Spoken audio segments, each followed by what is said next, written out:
Hey guys, first I'd like to say that I'm open to any rebuttals or counterclaims, but do not repeat what has already been refuted in this explanation. For today's video, I decided again to use a logical fallacy to present an argument against the problem of suffering, and then rebuttaling that logical fallacy. The first logical fallacy is the appeal to emotion. One could use this fallacy in the problem of suffering by saying, it's unfair and insensitive to even ask why God allows suffering, since such questioning disrespects the victims who endure pain. To challenge God in light of tragedy only adds more cruelty to their plight. This statement plays on the emotional weight of suffering, attempting to shut down the philosophical critique by casting it as heartless or indecent. However, this is an appeal to emotion, not a substantive rebuttal.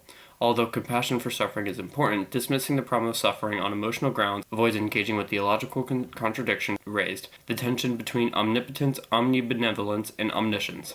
Philosophy requires that we look at these contradictions regardless of emotional discomfort.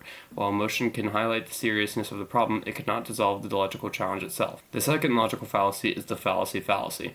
Another way of pushing back to the problem of suffering might be if the argument against God relies on flawed reasoning anywhere, such as misinterpreting free will or assuming that what God's goodness entails, then the entire problem of suffering collapses and God must exist. This response commits a fallacy, since even if critics of Christianity make a mistake in reasoning, that doesn't automatically prove God's existence. Invalidating a single premise or weaker defense only removes that piece from the argument. It doesn't resolve the core puzzle about suffering under an all-good, all-powerful deity. Even if certain objections, like the free will defense, were dismissed poorly, the central claim that immense, apparently pointless suffering challenges the nature of God remains logically intact.